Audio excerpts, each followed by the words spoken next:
Bueno, pues vamos a platicar ahorita acerca de las redes conocidas como mapas autoorganizados o Self-Organizing Maps. Estamos hablando de una red neuronal que se entrena de manera no supervisada. Igual no tenemos solo los datos de entrada, pero no tenemos las etiquetas. Entonces, las Self-Organizing Maps, eh, al menos la versión básica de estas redes, porque igual al paso del tiempo han propuesto cosas más sofisticadas. La red básica es de esta forma. En esta gráfica que ven, los círculos rojos representan neuronas. Los círculos verdes representan neuronas de entrada. ¿Sí? En este caso,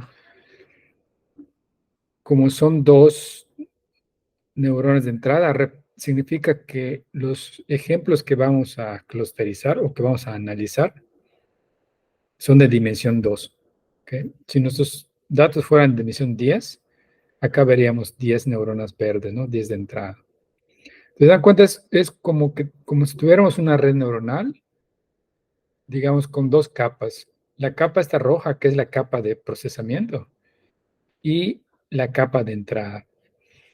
Ahora, a diferencia de las redes neuronales que hemos visto, en donde las neuronas reciben información de entrada, procesan la entrada neta, ¿no? Que es la sumatoria de los productos de las entradas por sus pesos. Y luego se aplica la función de activación. Aquí las neuronas funcionan de una forma bastante diferente. Y de hecho, yo la primera vez que las estudié me confundía un poco eh, cómo funcionaba, ¿no?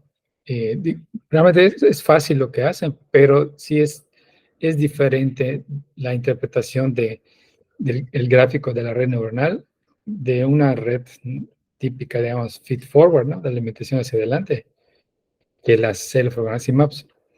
Entonces vamos a ver qué es lo que ocurre. De entrada, las neuronas en una self-organizing map se organizan en un grid, ¿no? En una cuadrícula, como pueden ver acá. Se alcanza a ver que se ve como una retícula, ¿no? De color amarillo, ¿no?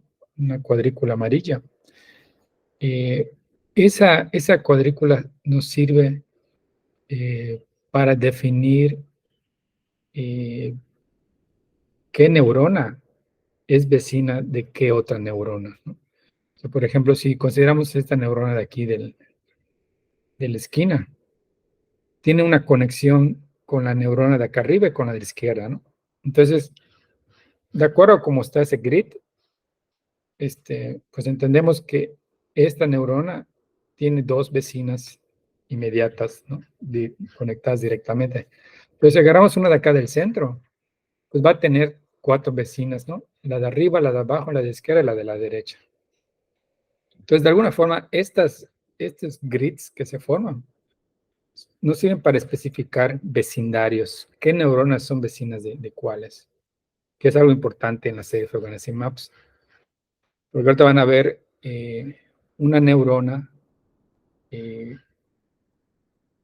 va a modificar sus pesos en función del vector de entrada, el ejemplo que se esté procesando, y en función de sus vecinas, especialmente qué tan lejos está de una neurona que se le llama la neurona ganadora. Entonces, bueno, de entrada, esas líneas amarillas que ven al fondo son solamente para especificar cómo está el grid y cómo están los vecindarios, ¿no? Quiénes están al lado de quién. O sea, no hay flujo de información a través de estas líneas amarillas. ¿Ok? Por otra parte, cada una de esas neuronas, aquí en este ejemplo tenemos 16 neuronas, ¿no?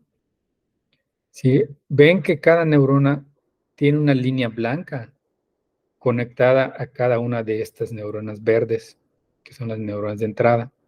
Entonces, cada línea blanca va a tener asignado un peso.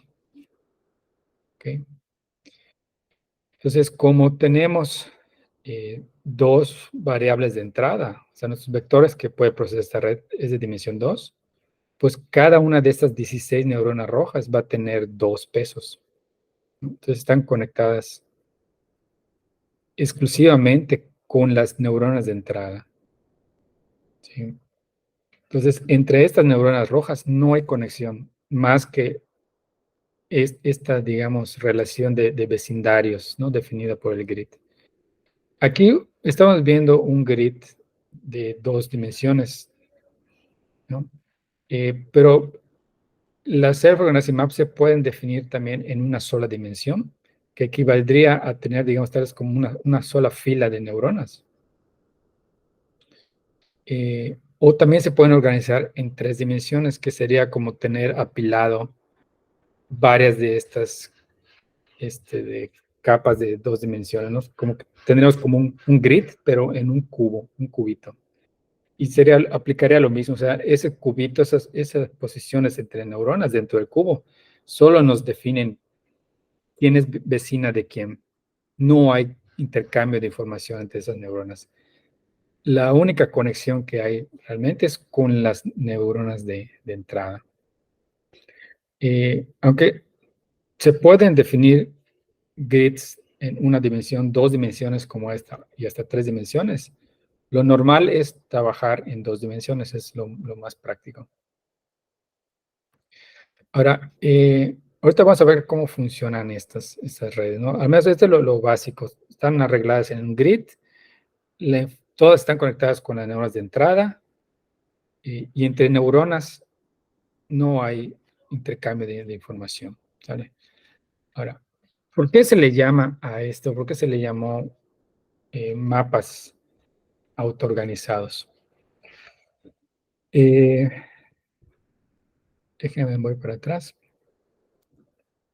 Cuando nosotros procesamos información con un mapa autoorganizado, sí, evidentemente nos puede servir para detectar cúmulos de información, pero también nos proporciona información acerca de qué tan semejantes son los datos que tenemos entre sí. Y esto lo hace porque la forma en que funciona la red, que ahorita vamos a ver en un momento cómo se entrenan esas redes, se generan una especie de mapas, como en este caso, ven aquí cada una de estas como células, que se ven como hexágonos, representaría o sería como cada una de estas neuronas, como cada una de las posiciones de esas neuronas. O sea, este grid, al fin y al cabo, lo podemos reemplazar por un mapa donde en una cuadrícula, en cada posición, en cada cuadrito de esa cuadrícula, en ese caso de 4x4, pondríamos un número, un valor. Sería como el equivalente a un centroide, como que cada uno de estos es un centroide, como en K medias, ¿no? Solo que acá estamos hablando de centroides que están organizados en grids. Entonces, en esta aplicación de acá, agarraron los valores creo que el Producto Interno Bruto de cada uno de esos países y entrenaron un Self-Organizing Map en dos dimensiones, donde el grid está definido aquí como en forma de hexágono, ¿no? Como si fuera, como cuando se definen las redes celulares, ¿no? Y a cada valor de, de digamos, por cada valor de Producto Interno Bruto se le asigna un color, un código de color. Entonces, lo que se ve aquí es, o sea, más que determinar, como dice acá, niveles de pobreza en el mundo o de riqueza. Lo interesante de eso es que agrupa a los países de tal forma que los países que tienen niveles de riqueza similares los pone cerca unos de otros, ¿no? Entonces, bueno, en la parte de aquí, en medio, se alcanza a ver, ¿no? Algunos países de Latinoamérica, ¿no? Como Argentina, Ecuador, México. Por acá abajo está Colombia, Perú, ¿no? Eh, Aquí creo que es Chile, Panamá, Venezuela. Bueno, igual no sé en qué año hicieron esos datos, ¿no? Pero aquí en amarillo se ve por los países europeos, ¿no? Bélgica, Suecia, Austria, Alemania. Por ejemplo, aquí Austria, Alemania y Francia las puso en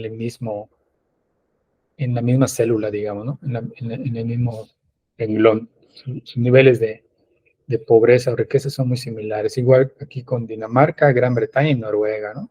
Al ladito puso a Finlandia. Entonces, eso es lo interesante. Esto sería el equivalente a definir un grid de, a ver, vamos a ver, 1, 2, 3, 4, 5, 6, 7, 8, 9, 10, 11, 12, 13, 13 columnas por 1, 2, 3, 4, 5, 6, 7, 8, 9 renglones, ¿no? De 9 por 13 renglones, para hacer algo así, ¿no? Aunque lo definieron más como, digamos, acá cada nodo tiene 6 vecinos, ¿no? Porque no son cuadrados, sino que son hexágonos. Entonces, cada nodo tiene 6 vecinos. Hay muchas formas, de hecho, de definir estos vecindarios, ¿no? La forma más práctica es como se ve aquí, como cuadrados, ¿no? Entonces, cada nodo es un cuadrado y tiene a lo mucho 4 vecinos, ¿no? Uno arriba, abajo, a la izquierda y a la derecha, ¿no? Los que están en las esquinas, pues obviamente solo tienen 2, ¿no? Esa es una forma un poco más sofisticada que utilizaron, donde lo hicieron como si fuera un panal, ¿no? Cada nodo es un hexágono, entonces tiene máximo 6 vecinos, ¿no? En el caso de los que están en la esquina, pues se quedan con 1, 2, 3 vecinos, nada más. Entonces, lo interesante es que al final del entrenamiento, no solamente puedes determinar cuántos cúmulos hay, sino que aparte te los va ubicando en regiones cercanas, ¿no? Aquellos datos que son similares entre sí. Y de hecho, esa es una de las métricas que se utiliza para, para eh, comparar diferentes resultados del Surf Organizing Map, ¿no? Cuando datos que son similares los asigna a celdas cercanas, quiere decir que tiene un error topográfico pequeño, o sea, logró ubicar dentro de las celdas valores similares, los ubicó en celdas cercanas. Si no los ubicó en la misma celda, al menos los ubicó en celdas cercanas, ¿no? Entonces, eso quiere decir que si nosotros, digamos, camináramos sobre una superficie generada por ese mapa, sería una superficie bastante suave. No habría tantos de bumps, ¿no? Tantas subidas y bajadas. Entonces, aquí hay otro ejemplo en donde pues, básicamente generaron un montón de pixelitos, ¿no? De diferentes colores. Y se los pasaron a un Zero Organizing Map a ver qué iba a hacer, ¿no? Entonces, al entrenar el Zero Organizing Map, pues los ordenó, hizo este mapa de colores, en donde asigna lo mismo, ¿no? Ubicaciones de píxeles similares, los ubica en celdas cercanas, ¿no? A nivel de cúmulos, pues en este caso que le asignaron códigos de colores, pues básicamente podrías definir como un cúmulo a cada uno de los colores más representativos, ¿no? Por ejemplo, puede ser acá el cúmulo de azules. Depende al nivel como lo quieras ver, ¿no? Por ejemplo, pueden ser acá azul claro y azul fuerte. Aquí un cúmulo de verde oscuro, verde claro, amarillo, rosado, rojo y naranja tal vez, ¿no? Cada uno de esos colores representando un cúmulo, pero como ven, no asigna precisamente un centroide como en Camedias o una probabilidad de pertenecer a un grupo, sino que te genera este mapa. Entonces, a partir del mapa tú ya puedes decidir cómo escoger los cúmulos, ¿no? Entonces, de entrada, ven, es todavía mucho más rico o diferente a las mezclas de gaussianas o a camerias. Vamos a ver entonces cómo funciona este método. Eh, el algoritmo igual es bastante simple la forma en que funciona, al menos la versión básica, ¿no? Tenemos igual nuestro dataset. Supongan, tenemos igual 10.000 ejemplos. Cada ejemplo es un vector, en este caso, dimensión 2. Entonces, lo que hacemos es, al inicio, las líneas esas blancas que representan conexiones y tienen un peso asignado cada línea blanca. Esos pesos los inicializamos igual que en una red neuronal típica, ¿no? Con valores aleatorios. Entonces, ese es el primer paso. Bueno, una vez que ya definimos el tamaño de nuestro grid, inicializamos de forma aleatoria los pesos de cada conexión. Entonces, una vez que ya está inicializado, ya podemos empezar a procesar los datos. Entonces, agarramos, digamos, el primer ejemplo de nuestros 10.000 ejemplos disponibles. Y lo que tenemos que hacer es determinar lo que se llama la neurona ganadora. O sea, ¿cuál de esas neuronas? Pueden ver ahorita cada neurona como un vector de pesos, ¿no? Cada neuroncita esta va a tener 2 pesos, va a ser un vector de dimensión 2. Entonces, lo que hacemos es, como en K-medias, calculamos cuál de esas 16 neuronas rojas son las más cercanas a ese ejemplo 1 que estamos evaluando. Entonces, calculamos la distancia euclidiana a cada una de esas 16 neuronas. Y la neurona que resulte la más cercana al vector de entrada, la más parecida, esa va a ser nuestra neurona ganadora. Es la neurona más parecida, es la que tiene los pesos más cercanos al vector de entrada que estamos evaluando. La definición de esta neurona ganadora nos va a decir, y ahorita vamos a ver las formulitas que utilizamos, nos va a decir qué tanto van a cambiar los pesos de esa neurona ganadora y de sus neuronas vecinas. La idea es que la neurona que resultó más similar al vector de entrada sufra el mayor cambio durante una iteración.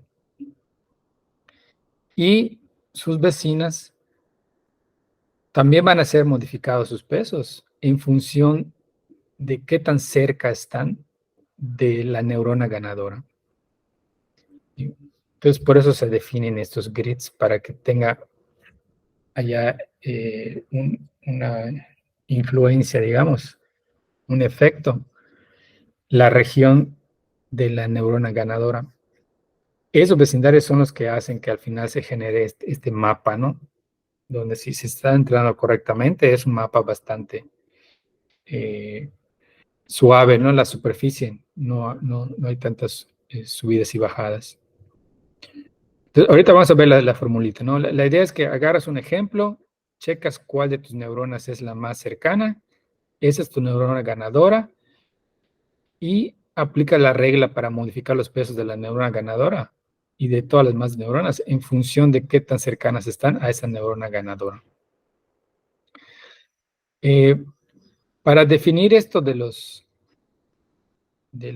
vecindarios, hay una medida se llama así, la de vecindario, que te permite definir qué tanto cambio van a sufrir las neuronas vecinas de la neurona ganadora. Al inicio, este vecindario se hace grande. O sea, digamos, Si esta de acá es la neurona ganadora, hacemos el vecindario tan grande como para que tal vez todas las neuronas sufran un cambio, solo que mientras más lejos estén van a sufrir menor cambio. ¿Ok? Y conforme las iteraciones van pasando, ese tamaño de vecindario se va a ir reduciendo para que cada vez sean menos los cambios que sufran los pesos de la red y el algoritmo converja, ¿no? Entonces voy a pasar a donde se muestra esta grafiquita acá. Este es un grid obviamente más grande, ¿no? De, ¿qué será? 4, 6, 8, 10, 13 por 13 nodos, si no me equivoco. Sí, 13 por 13. Entonces acá hay un ejemplito de una neurona ganadora, ¿no? Y el vecindario de influencia, ¿no? Este es un vecindario grande, obviamente. Y aquí, como contraste, un vecindario más pequeño. Entonces, al inicio los vecindarios son grandes y conforme van pasando las iteraciones, se va reduciendo el tamaño de este vecindario. Sí, para eso, vamos a ver la fórmula, se utilizan funciones exponenciales para que vaya reduciéndose el tamaño, este radio, digamos, se va actualizando en función de la iteración, pero de acuerdo a una exponencial, ¿no? Para que vaya bajando suavemente el tamaño de ese vecindario. Entonces, vamos a ver el algoritmo. Eh, bueno, el primer paso, como les dije, es inicializarlos de forma aleatoria los pesos de nuestra red. Bueno, obviamente antes tienes que primero definir tu topología, ¿no? De cuánto va a ser el grid. Eh, Aquí definir el tamaño del grid es como en K-medias decidir cuál va a ser K. ¿Cuál es la diferencia? Que acá si tú consideras que máximo vas a tener tal vez 10 cúmulos o hay como que 10 grupos representativos de datos, tal vez puedes definir un grid de 4 por 4, que eso te representaría 4 por 4 es 16, serían 16 nodos en tu mapa. Es considerar cada nodo como si fuera un cúmulo, ¿no? O como el centroide de uno de los cúmulos. Entonces, si tú lo haces más grande, lo que va a pasar es que va a haber mucha redundancia, ¿no? Y a la hora de calcular el mapa, va a haber muchas zonas que van a tener exactamente los mismos valores. Entonces ya te vas a dar cuenta que tal vez exageraste en el número de neuronas. Entonces digo, no es un problema, ¿va? Puedes pasarte en el tamaño del grid y no va a pasar nada. Lo único que vas a dar cuenta al final que te excediste en la cantidad de nodos. Y si quieres que corra más rápido, pues puedes ir reduciendo el número de nodos, ¿no? Pues bueno, una vez que ya definiste cuál va a ser el tamaño de tu cuadrícula, de tu mapa del organizing map, del self-organizing map, inicializamos de forma aleatoria los pesos. Luego empezamos a agarrar, ¿no? De uno en uno los ejemplos de nuestro dataset. Encontramos cuál es, para ese ejemplo que estamos procesando, cuál es la neurona ganadora, o sea, cuál es la que, usando la distancia euclidiana, tiene el vector de pesos más cercano a ese vector que estás procesando. Y actualizamos el peso de todas las neuronas, conociendo ya cuál es la neurona ganadora y obviamente conociendo el valor de ese vector de entrada. Entonces, vamos a checar cada uno de los elementos de esta regla de actualización. De hecho, esta regla es para calcular la delta la que le vas a sumar, ¿no? Esa diferencia o esa modificación que va a sufrir cada uno de los pesos. Aquí, WJI significa la conexión, ¿no? Entre el vector la neurona de entrada I y la neurona J. ¿Sí?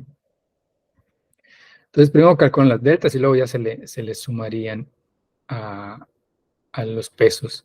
Entonces, aquí en la regla, si se dan cuenta, son 3 factores que vamos a multiplicar. Entonces, vamos a checar primero este de aquí de la derecha. ¿Qué es lo que nos dice este factor de acá? Lo que nos dice es simplemente resta de tu vector de entrada que estás evaluando el valor que tiene ese vector en la posición Y, o sea, en la dimensión Y. ¿Se acuerdan el primerito que les mostré donde había 2 neuronas verdes? Allá solamente hay 2 dimensiones, 2 valores, ¿no? La neurona verde 1 y la neurona verde 2. ¿No? Tal la neurona 1,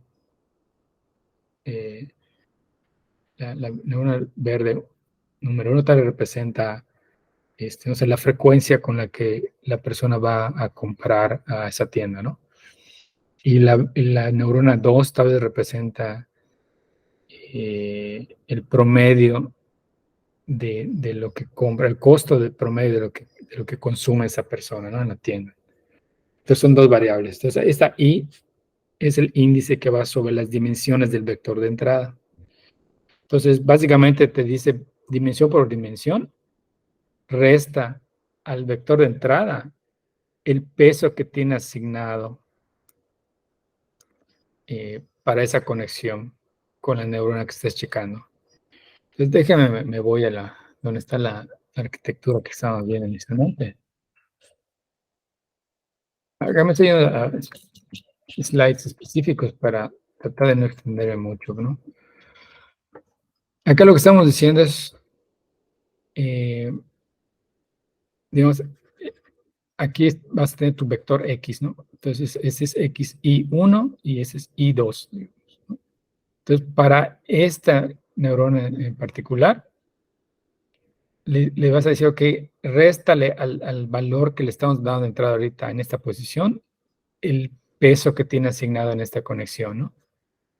Y cuando pases al segundo valor, que es tal vez cuánto consumió la persona en promedio, a ese valor réstale el peso que tiene asignado con esta conexión. Para esta neurona J, ¿sabes? La neurona J igual 1, ¿no? Esta es la 2, J2, J3, J4, J5, no sé. Pueden poner un índice a cada, serían 16. J iría de 1 hasta 16. Entonces lo que te dice, para cada neurona, para cada X que recibas, haz la resta del valor de entrada menos básicamente sería el vector de entrada menos el vector de pesos de cada neurona. Entonces, eso es lo que nos indica este tercer factor de acá. Simplemente réstalo. Esto lo vas a multiplicar por esta T. Esta T mayúscula, esa T es de topología. O sea, se refiere al, al vecindario, a lo que mencionabas del radio de qué tanto va a influir. Entonces, esta es una medida de, ok, si estás actualizando la neurona J, ¿qué tan lejos está la neurona J de la neurona ganadora I, ¿no? Esta neurona de acá. No es que sabes cuál es la neurona ganadora. La neurona esa J que tú quieres actualizar, ¿qué tan cerca está de la neurona ganadora en la iteración T? Entonces, ¿por qué tenemos que indicar T? Porque, como vimos, ese radio de vecindario, mientras mayor sea esa T, más pequeña va a ser el radio. O sea, esta T mayúscula se va a ir reduciendo exponencialmente conforme la T es más grande, ¿no? Entonces, al inicio, en las primeras iteraciones, los vecindarios van a ser muy grandes. Entonces, este valor de acá, esta T, va a ser un valor grande. Entonces, va a multiplicar un valor grande a esta resta. La resta es la medición de qué tan diferente es el peso al vector de entrada y lo que estás evaluando. Por ejemplo, si este vector X y el WJ fueran el mismo, esta resta te va a dar 0, ¿no? Está restando el mismo vector. Por lo tanto, todo este producto te va a dar 0, sin importar el vecindario y el learning rate, este eta de acá. Entonces, ¿cuánto le vas a sumar a ese vector W? 0. O sea, pues es que no hay que cambiar nada porque este vector ya es idéntico al vector X de que estoy evaluando. Entonces, como pueden ver, la regla de aprendizaje acá, lo que busca es que los pesos de las neuronas sean lo más parecidos que se puedan a los ejemplos del dataset. Eso es lo que intenta. Entonces dice, ¿cuál es el más parecido? Este. Ok, entonces cámbiale un poquito más para que sea más parecido todavía. En función de qué tan diferente es, vas a sumarle cierta delta. Entonces, más diferente, la delta va a ser más grande. Si no es una neurona ganadora, ok, ¿qué tan cercano es a la neurona ganadora? Pues mientras más cercano, vas a agarrar una fracción más grande de esta diferencia, ¿no? Entonces, las neuronas más cercanas a la neurona ganadora van a sufrir un mayor cambio, ¿no? Y esta eta es simplemente el learning rate. La idea es que esta delta igual, conforme va pasando a las iteraciones, cada vez sea más pequeña. Esta eta igual, si te dan cuenta, es una función de la iteración. Entonces, igual, usando una función exponencial, van haciendo que esa eta vaya suavemente decreciendo, ¿no? Entonces, más avanzada está la iteración, va a ser más pequeño este valor. Ahorita vemos la función que utilizan para esto del vecindario. Solo una función exponencial. Déjenme solo explicar acá. Bueno, el paso 5 solo es continuar, ¿no? Te mantienes en el paso 2 hasta que no haya cambios en el mapa de características. O sea, básicamente, cuando los pesos asignados a cada neurona ya no cambien significativamente, allá se detiene, ¿no? Mientras estén cambiando de forma importante, pues que sí que todavía no hay que detener, no hay que esperar a que converja el método. Entonces, déjenme ver. No recuerdo en qué parte está la definición de esa T mayúscula. Ahorita les platico de esto. Es como gráficamente qué es lo que estamos haciendo.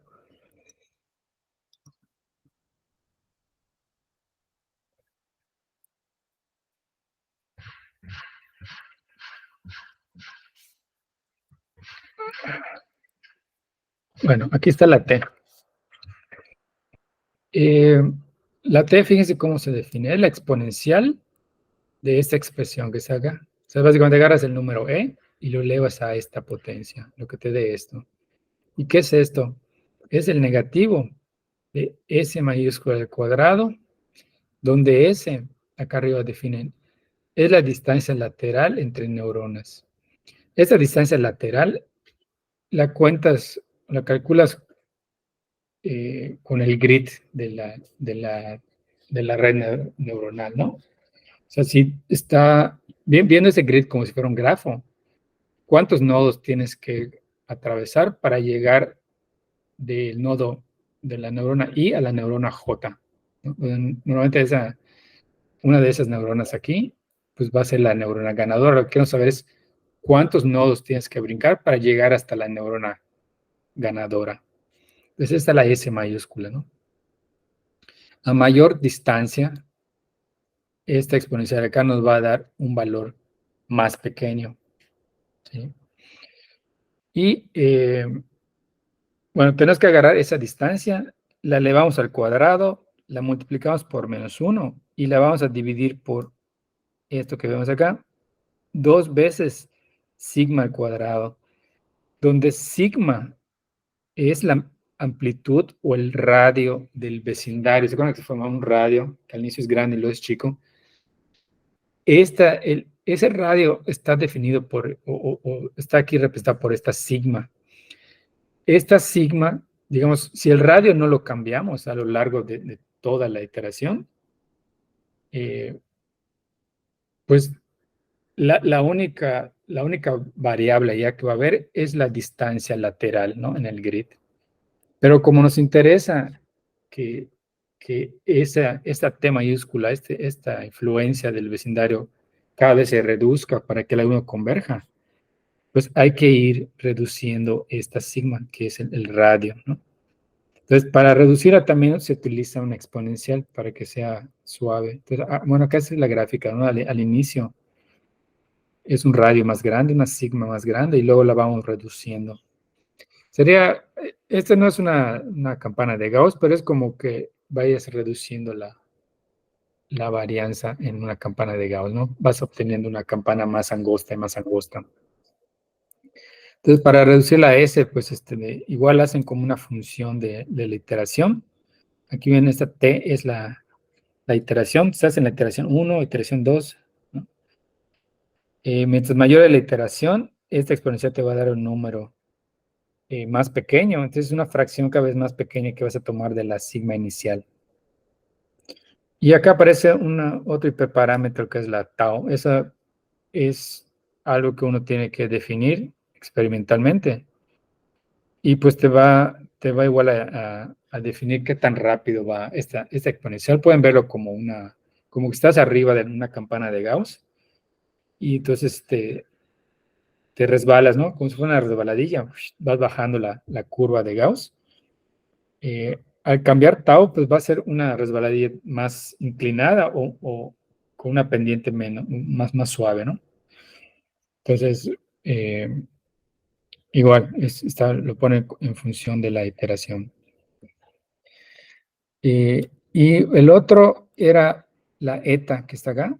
Esta eta igual utilizan la función exponencial y la idea es que vas a agarrar, es como el alfa, ¿no? Es el learning rate en las otras redes neuronales. ¿Qué porcentaje del cambio vas a considerar para que bajes suavemente el gradiente? Entonces aquí igual no la dejan como una constante el alfa, sino que la ponen como función de la iteración, ¿no? Y también utilizan la exponencial para que suavemente vaya reduciéndose ese learning rate. Eh, y pues básicamente esa es la versión básica del Self-Organizing Map. Aquí este es un ejemplito, este creo que en Wikipedia está, es un GIF animado, aquí no está animado, obviamente tendrían que verlo en la página de Wikipedia, ese GIF. Acá se ve, digo, ese es el grid, ¿no? De las neuronas, y los puntitos representan ejemplos. Entonces, son ejemplos claramente de tres grupos diferentes. Y en ese GIF, si ustedes lo corren, ven cómo las neuronas al inicio el grid está perfectamente cuadrado. Y conforme va evaluando los diferentes puntitos, esos naranjas, las neuronas más cercanas, acá la forma en que lo tienen creado es tal forma que la posición de la neurona en este plano eh, es también, digamos, el valor de los pesos, ¿no? Entonces, se empieza a deformar el grid porque agarraron las coordenadas de las neuronas como los pesos de las neuronas. Entonces, las neuronas que están más cercanas a cada uno de esos tres cúmulos, pues van cambiando de valor y lo que hacen es que se van acercando más al cúmulo, porque si se acuerdan, el último factor de la regla para calcular la delta es la resta entre el vector y el peso, los pesos de la neurona. Porque ese es lo que se pretende, ¿no? De que las neuronas cada vez se parezcan más a los datos. Entonces, está interesante este GIF. Aquí hay otro ejemplito, ¿no? Donde tenemos, bueno, acá están suponiendo igual, los circulitos son neuronas y las X son puntos. Entonces, aquí, digamos, agarran este primer punto para modificar la red y esta neurona es la más cercana, ¿no? Al punto que vas a evaluar. Entonces, se modifica esa neurona, que sería la neurona ganadora. Aquí la ponen ya como un diamante negro. El tamaño de la flechita roja indica qué tanto cambio va a sufrir ese peso, o sea, qué tanto lo vas a modificar para que se aproxime al puntito que estás evaluando. Y esas otras dos son las neuronas vecinas, ¿no? Aquí el vecindario está definido por la conexión que tiene, ¿no? Por ejemplo, esta no tiene conexión con esta neurona, por eso esta no sufre cambio en este paso, ¿no? Entonces, sufrió mayor cambio la neurona ganadora y un menor cambio sufren sus vecinas. Luego analizan este otro punto de acá. Para este punto, la neurona más cercana es esta de acá. Y esa solo tiene una vecina que es esta de acá. Entonces, la neurona ganadora sufre mayor cambio y la otra, su vecina, sufre un menor cambio, ¿no? Entonces, eso es lo que gráficamente está mostrando acá, qué es lo que está haciendo el algoritmo.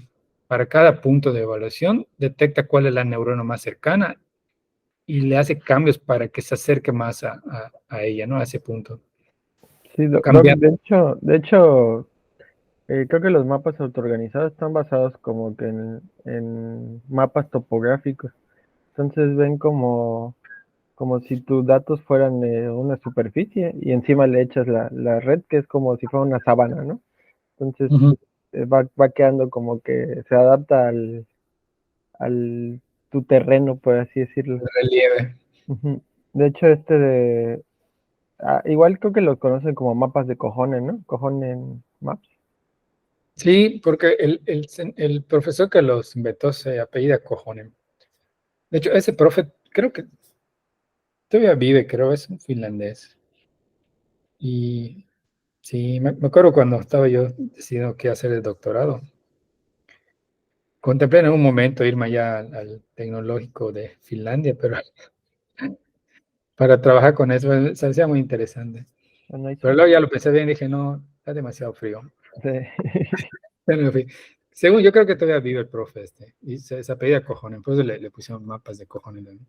Sí, igual igual hay otra como característica de estos es que según la vecindad es la forma del mapa, ¿no? Porque así a simple vista parece como si fuera una sabanita, ¿no? Cuadrada, pero igual hay como que la arquitectura toroidal o esférica, o sea que las neuronas que están en los bordes tienen Ujú. influencia con las neuronas del otro borde, ¿no? Que es como si estuvieran conectadas, como si fuera una esfera. Ah, ok. Sí, Ujú. ya me imagino. Sí, sí, han propuesto varias mejoras a este método básico, ¿no? O sea, ese, digamos, lo que estamos viendo es el concepto básico tal como lo propuso Teuvo. Teuvo se llama, Teuvo Cojonen. Teuvo. Pero sí, o sea, igual tiene años este método y le han hecho varias propuestas de mejora, ¿no? Entonces, en definitiva, como el vecindario impacta mucho la forma en que queda al final el mapa, pues han experimentado con muchas formas, ¿no? Esa que comentas no la conocía, ¿no? Que sea así como tipo esférico, pero pues sí me puedo imaginar que tiene su razón de ser, ¿no? Sí, sí. Y eh, aquí al final de la presentación, me acuerdo que agregué unas referencias. Por ejemplo, este trabajo de acá, eh, digamos, no es tan antiguo, ¿no? Sí, hay trabajos obviamente más recientes, pero es un trabajo que yo conozco a los autores. Y yo he colaborado bastante con el profesor Stefan Benter y, y esos eran sus alumnos. Aquí ellos, en ese trabajo, utilizaron eh, arquitecturas más modernas de los Self-Organizing Maps, en donde el grid no es estático.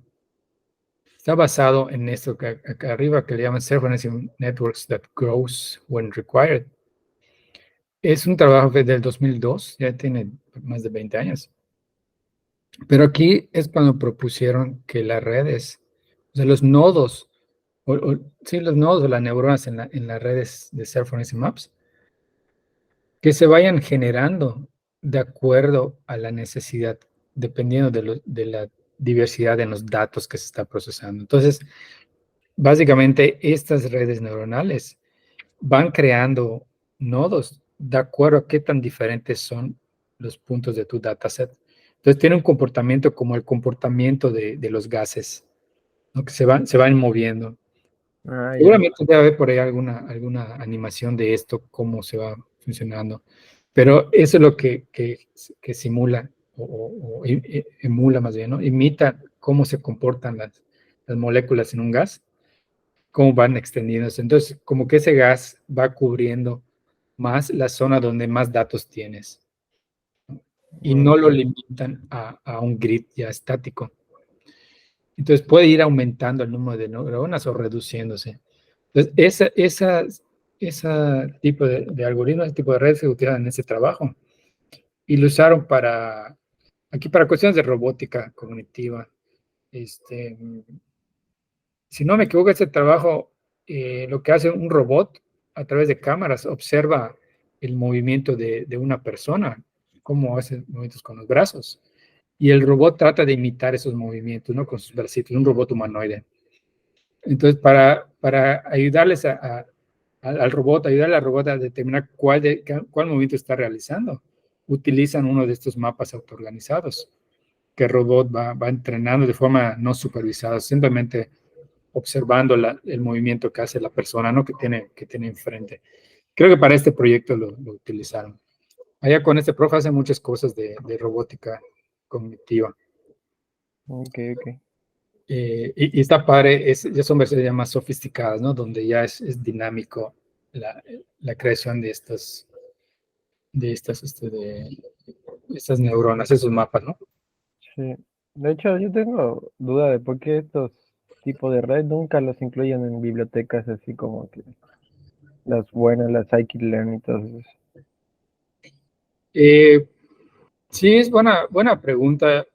Eh, no sé, la verdad, hay en general, o sea, cuando tú estudias, te pones a investigar diferentes métodos de redes neuronales o en general métodos de inteligencia artificial, hay muchos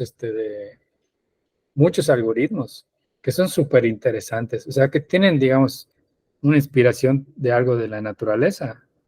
Por ejemplo, esa igual está basada de cómo supuestamente funcionan las neuronas en el cerebro, ¿no? Que hay cierta como que competencia entre las neuronas. Entonces es lo que trata igual un poco de emular. Entonces hay infinidad de métodos súper interesantes que por alguna razón, igual y luego no son tan fáciles de, este, de, de aplicar, o no sé, diferentes motivos tal vez, ¿no? Pero no todos, digamos, se vuelven tan populares como para aparecer en una biblioteca. En el caso de los Reference Maps, yo descubrí una biblioteca que de hecho en las notebooks les puse en los ejemplos. Se llama Minisom, se llama esa biblioteca, si no me equivoco. Y ya tiene implementado, al menos las versiones básicas de los Reference Maps, y sobre todo métodos para graficar y ver tus datos en esas gráficas. Entonces está padre. En el Scikit-Learn creo que no viene, ni viene en Keras. Pero esa biblioteca está bastante robusta. Ahorita encontré una en Science Direct, le la paso por el chat, A ver. que es para Python igual, que se llama Gema. ¿Es Que de Performance Maps? sí dice acá que es Gemma is a Python library which can be used to develop and train self-organizing maps. Ah, ok. Y pues tiene la documentación en Science Direct, supongo que está buena. Sí, Voy a hacer es del buscarla. 2022. Está reciente. Ahorita van a ver cómo funciona la biblioteca esta que les estoy poniendo en las notebooks. Será cuestión de checar esa otra, a ver qué tan bien funciona, qué tantas variantes tiene de la red, ¿no? Sí, es que la Minisom ya, bueno, yo he usado la Minisom y es como que la implementación básica. Es No lo tiene, básico. no tiene ajá, tantos parámetros para cambiarle. Ok. Ujú. Pero está bueno, o sea, sí, sí, saca la chamba. Ujú. Sí, la idea es tener como que estas herramientas a mano, ver cómo que funcionan fácilmente. Digamos, para que cuando tienes un dataset que quieras analizar, ya tienes ya, digamos, tu notebook de K-medias, tu notebook de mezcla de gaussianas y de perdido un self-organizing map, ¿no? Para que realmente lo corres y puedas ir viendo qué método te aporta más información, ¿no? Ya para cuestiones de investigación de qué es, hace cosas más sofisticadas, este, pues si tal es esa biblioteca que mencionas, ese tipo de biblioteca pues son mejores, ¿no? Porque te da más flexibilidad para implementar cosas más elaboradas. Bueno, bueno, les puse un PDF acá para, ya les había comentado, ¿no? Tiene algunas definiciones más precisas de, por ejemplo, la función es esa de, así como en KMedes vimos que hay esta función que se llama inercia o la función de distorsión para comparar dos clusterizados diferentes. En Cephron y Maps se utilizan normalmente dos, una que se llama error de cuantización y uno que se llama error topográfico, ¿no? Sí, topográfico, sí. Entonces, aquí en esta, vi que tiene deja- aquí, en su capítulo 2 de esta tesis de maestría, te define matemáticamente esos dos. Ahorita vamos a verlo en el programa, ¿no? Cómo los llamas. Pero el error topográfico, perdón, de cuantización, es básicamente una vez que tú ya, bueno, consideras que ya terminó de entrenar tu Self-Organizing Map, calcula la distancia de cada uno de tus ejemplos de entrenamiento a la neurona ganadora para ese ejemplo, ¿no?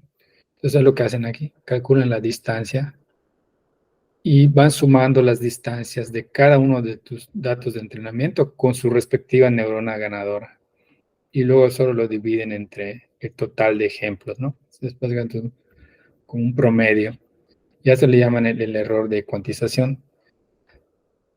El error topográfico, que es otro error que se considera también para evaluar los resultados de los Self-Organizing Maps, es este que está aquí.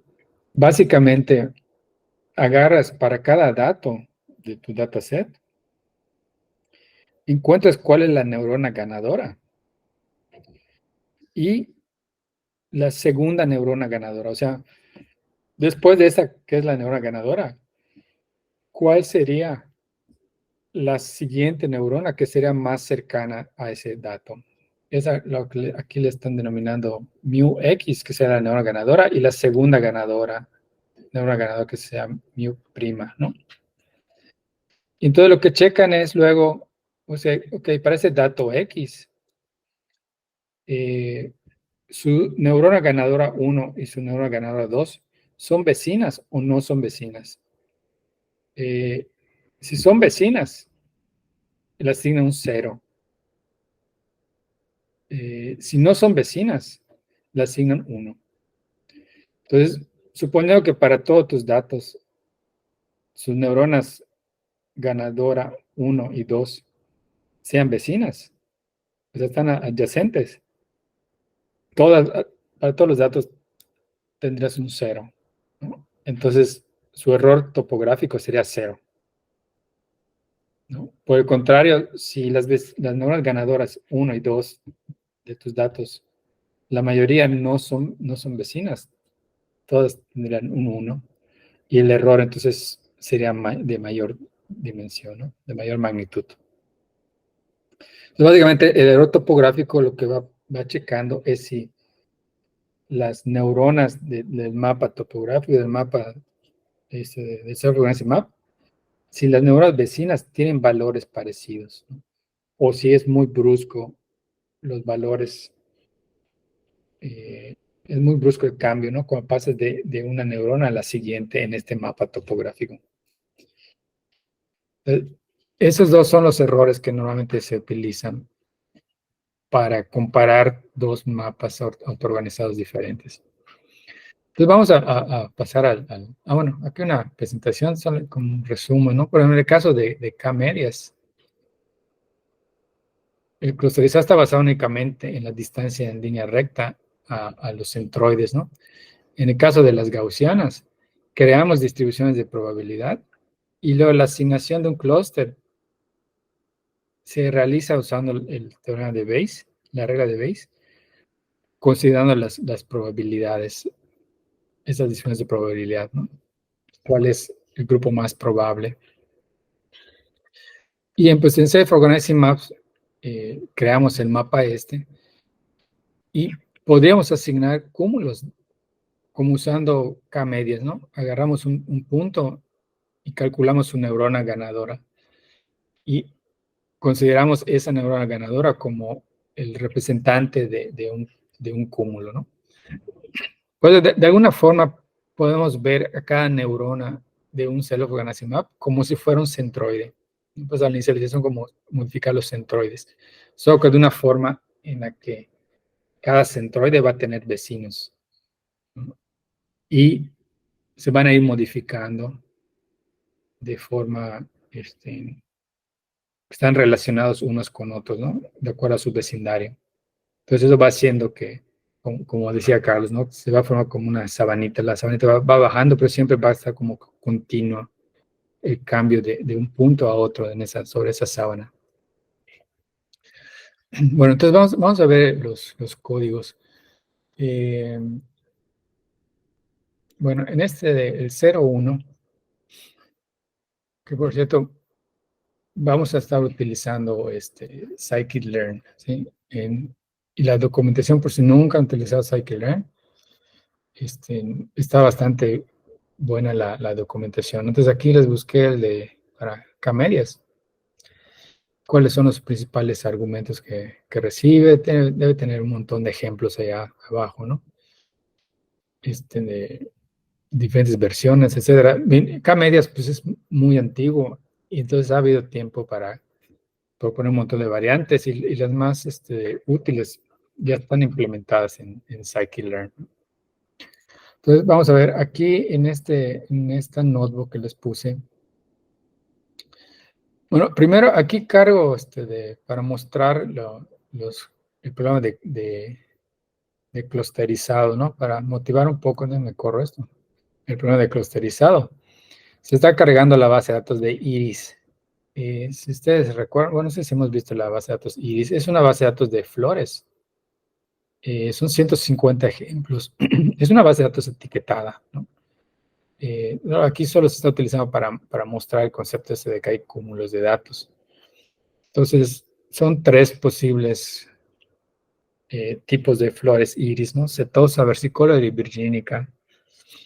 Y cada puntito de esos 150 ejemplos son vectores de dimensión 4. O sea, para cada uno de esos ejemplos tiene la longitud y la anchura del pétalo y la longitud y anchura del sépalo. Entonces, aquí en este código se está graficando cada uno de los ejemplitos, utilizando únicamente dos de sus dimensiones, la longitud del pétalo y la anchura del pétalo, ¿no? Y como está etiquetada, esa base de datos ya viene etiquetada, pues de una vez aquí se está poniendo un color para cada tipo de iris, ¿no? La versión no supervisada pues sería como esta, donde solo tenemos los puntitos, pero pues, no ignoramos las etiquetas, ¿no? Este ejemplo es bastante fácil. Ese es un ejemplo fácil que pueden utilizar para practicar el uso de K-medias. Creo que el error es cero, básicamente, porque están bastante separados los cúmulos, ¿no? Son tres cúmulos, era K igual a 3. Aquí se ve cierto traslape porque solamente lo estamos viendo en el plano de longitud y anchura del pétalo, pero acuérdense, cada puntito de eso realmente está en dimensión 4.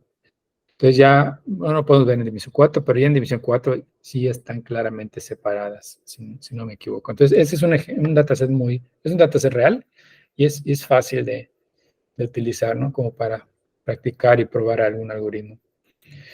Bueno, entonces aquí viene la forma en la que se puede utilizar, se utiliza la función de K-medias de scikit-learn. Y aquí la utilizamos con datos artificiales. Creamos de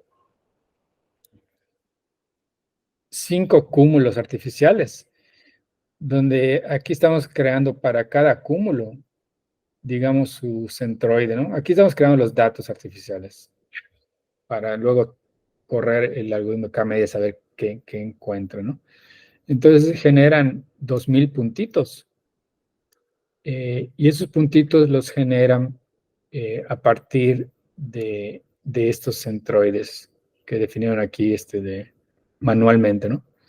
Entonces, queda algo como esto. Son 5 centroides, son 5 nubecitas de puntos. Y como pueden ver, pues están pues, básicamente dentro de un círculo cada una de estas nubes de puntos, ¿no? Entonces, ya que tienen sus datos, entonces podemos correr experimentos con K-medias. Para K-medias, pues simplemente le decimos un scikit-learn cluster. Aquí en esto, en cluster, hay otros métodos para hacer clusterizado, ¿no? Uno de ellos, por ejemplo, son la mezcla de gaussianas. Y no sé qué otro más, tal vez debe haber algo así cercano a vecinos más cercanos. Debe haber otros métodos, ¿no? Los más comunes. Ahorita el que nos interesa es el de K-medias. Entonces ya solo decimos de scikit-learn cluster, queremos utilizar K-medias. Le decimos cuántas medias queremos utilizar. Y lo ejecutamos. Aquí hay dos formas, digamos, básicas de correrlo. Aquí pueden ver, definir número de clusters como k igual a 5. Ese random state es como para correr experimentos que puedan ser comparables, ¿no? Es como si fuera la semilla aleatoria de números aleatorios. Cuando le decimos init random, esta es la versión clásica de K-medias. Entonces, en esta versión, lo que hace es agarrar de tu dataset, de esos 2000 puntitos que generamos arriba, agarraría 5 valores al azar. Y eso los agarraría como centroides iniciales, ¿no? Entonces, cuando lo inicializas de esta forma, que es la forma clásica, digamos, el algoritmo en versión, cuando lo pones en versión auto, de forma, o sea, por default, corre 10 veces K-medias con diferentes valores random de inicio y se queda con la mejor inicialización, o sea, con los valores que mejor inicializaron. Ahora, esta es, digamos, como la versión clásica. Si nosotros corremos con la versión que les puse acá arriba, K-means++, esta ya tiene una versión mejorada para inicializar los centroides. Y, si no me equivoco, más abajo está explicado en otra celda. Pero básicamente lo que hace es genera unos centroides y luego detecta, genera primero un centroide y luego detecta para generar el segundo centroide. Ya ven que acá bueno, dijimos que son 5. Genera el siguiente centroide, pero de una forma que esté lejano al centroide, al primer centroide que definió. Entonces, los centroides los va generando de forma, digamos, inteligente, no las hace completamente al azar, sino que considera los centroides previos que ya seleccionó, que ya generó, de forma que genera centroides que están lejanos unos de otros, con la idea de que esté mejor distribuidas las posiciones de esos centroides, ¿no? Entonces, al hacerlo de esa forma, pues ya no es necesario correr varias veces con diferentes inicializaciones, porque ya esta heurística hace que converja más rápido. Esos métodos son muy sensibles a la inicialización. Si tú lo inicializas mal, no converge el algoritmo, o sea, hace un clusterizado horrible, con un error muy grande. Entonces, con esto te evitas eso, ¿no? Esta heurística ayuda a que haya mejor inicialización. Pues aquí ya, con eso definen el K-medias, cómo va a funcionar. Aquí lo tenía yo comentado. Vamos a poner esta, que es la versión mejor. Y aquí abajo todo ese fit predict, pues de una vez le pasa los datos X y aquí es cuando ya realmente ejecuta el algoritmo de K-medias, ¿no? Y en este caso, la predicción la guarda en esta que es YPred, ¿no? Es básicamente un vector, como son 2000 puntos, es un vector que para cada uno de los puntos guarda el, el índice del clúster al que lo asignó. Entonces acá imprimí, por ejemplo, las asignaciones que realizó para los 10 primeros ejemplos, ¿no? Del dataset de 2000. Entonces, al primer puntito lo asignó al clúster 1, el segundo lo asignó al clúster 3, el tercero lo asignó al clúster 0 y así, ¿no? Ahorita, de hecho, no sé por qué está tardando tanto esto.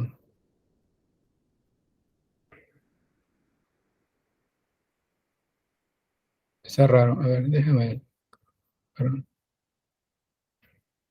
No sé si es por mi red, pero no. Bueno, se está ejecutando. Bueno, vamos a dar chance de que termine. Creo que, no sé, me llama la atención que está tardando más de lo que ha tardado otras veces que lo ha ejecutado, pero bueno, no importa. Esa es digamos, la forma en que ahorita es mejor inicializar, ¿no? Con esta heurística de que selecciona de forma inteligente, digamos, los centroides iniciales. Bueno, si quieres, una vez que ya se entrenó, en esta variable puedes tener acceso a los centroides que encontró, ¿no? Ese es el centroide 1, las coordenadas del centroide 2, ¿no? En este caso, como son puntos en 2 dimensiones, pues cada centroide es dimensión 2, ¿no? Pero si tus datos fueran dimensión 10, cada centroide obviamente va a ser dimensión 10, ¿no? Tienen 10 valores. Eh, si tú quieres predecir para un punto nuevo cuál sería el centroide que asignes, bueno, tiene su función predict. Entonces solo le pasas tu listado de vectores que quieres predecir. En este caso le pasaron 4 vectorcitos, ¿no? Y te da cuál es la clasificación o a cuál clúster fue asignado, ¿no? Esta notebook está padre porque luego trae igual gráficas para lo que les mostré hace un momento, ¿no? Para definir las regiones. Son esas gráficas de Voronoi, donde puedes ver los límites de las regiones, ¿no? O sea, si un punto fuera, punto nuevo, ubicado en ese lugar, lo clasificas usando ese clusterizado, pues lo va a asignar a este cúmulo de acá, ¿no? Esto, pues, solo hay que considerar, ¿no? En este caso, son puntitos en 2 dimensiones.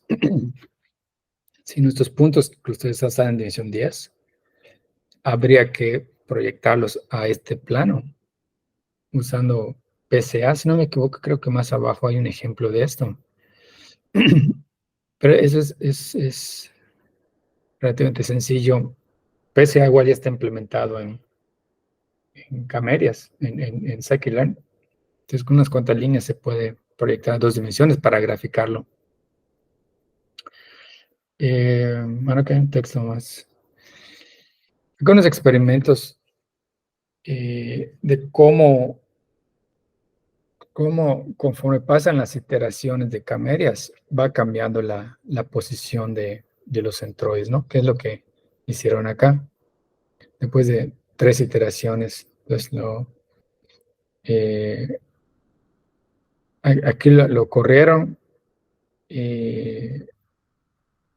con una iteración, 2 iteraciones, 3 iteraciones, y como usaron el mismo random state, aunque son corridas diferentes, básicamente ejecutó lo mismo, no solo que una la detuvo después de una iteración, luego de dos iteraciones y de tres.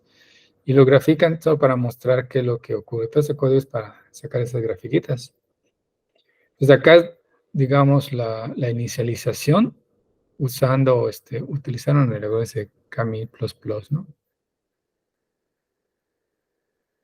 Bueno, aquí, bueno, ese es el algoritmo. Eh, Eso es con la inicialización, de inicialización avanzada. Luego en la iteración 2, eh, cómo fue cambiando la posición de los centroides. Se nota penita, ¿no? Eso solo son con 3 iteraciones. Habría que correrlo más tiempo para ver si por ejemplo, ese centroide debería estar acá encima, ¿no? Vamos a ver si él dejó de correr hacia acá arriba. A ver si lo puedo ejecutar. Está bien raro, creo que ya sé. A ver, déjame reinicializarlo y corro todo. No sé qué pasó ahí, no debería tardar tanto. Bueno, vamos a ver si ahorita lo podemos correr para ver cómo ese centroide ya debe quedar finalmente.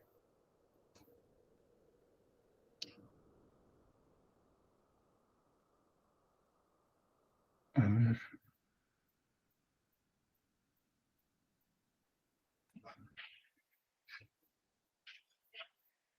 Acá, de hecho, esa fue una mala clusterización. Vieron, acá asignó un centroide para esos dos cúmulos y este que es un solo cúmulo lo considero como dos cúmulos diferentes.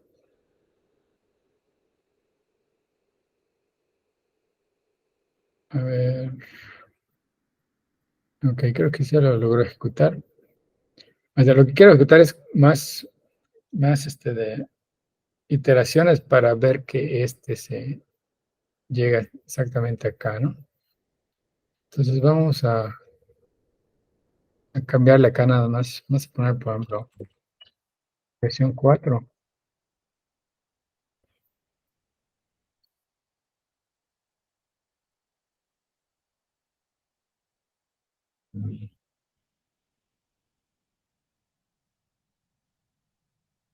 Está tardando, no sé por qué. Déjame checar aquí, ya terminó de correr esto.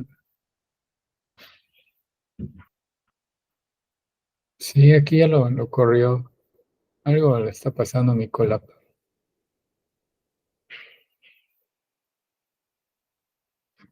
Algo le está pasando que se está alentando. Bueno, la idea es que ese ejemplo, pues es algo facilote. Entonces, eh, debe encontrar la ubicación correcta del centroide, ¿no? Eh, Cuestiones prácticas, por ejemplo, eh, que varía mucho de una, de una corrida a otra, ¿no? Si utilizas las CAS diferentes. Entonces, por eso la idea es utilizar esta heurística para inicializarlo, porque si tú lo inicializas completamente random, eh, te va a dar al final diferentes, dependiendo de cuál fue la posición inicial del centroide. O sea, por ejemplo, en este caso, acá, si al inicio haciendo dos centroides cercanos acá, los va a mover, pero no se van a alejar mucho uno de otro. Entonces, aquí este grupo, aunque es realmente uno solo, lo está considerando como dos. Entonces, con esta no pueden correr experimentos con la versión random, como acá corrieron, ¿no? Acá en este caso no es lo óptimo esto. Esto es lo que esperaríamos, ¿no? Eh, y pues el problema es que cuando tus datos están en más de dos dimensiones no los puedes ver, al menos que los reduzcas a dos, pues solo te puedes basar en el error que tiene, ¿no? En lo que llama la inercia. Aquí al menos pues son datos artificiales y sabemos de qué grupos salieron, ¿no? Pero De otra forma, es difícil. No, como no hay una solución que, con la que puedes comparar, y decir, bueno, sabemos que la solución para ese problema es tal valor, luego es un poco difícil decidirse, ¿no? Entre cuál clusterizado es mejor. Entonces, en el caso de estas métricas de error, la básica que maneja K-medias implementado en scikit-learn es lo que llaman la inercia, ¿no? Entonces, para tener acceso a eso, solo decirle k-means. K-means es obviamente la variable que definimos para el entrenamiento, ¿no? Por ejemplo, acá arriba estaba la definición.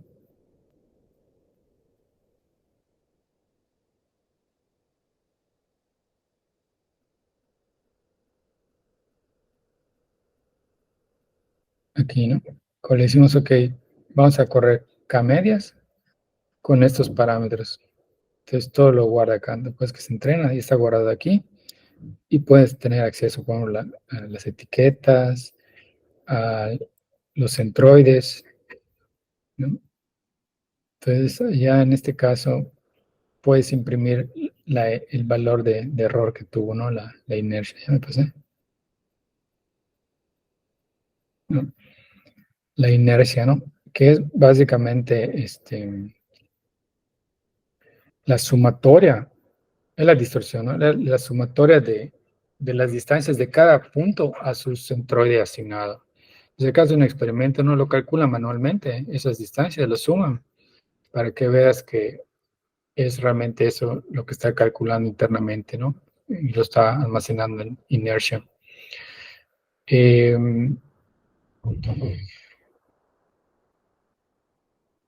y si acaso dices, si tú le pones, llama la función, scikit-learn, los algoritmos de scikit-learn manejan enteramente un score.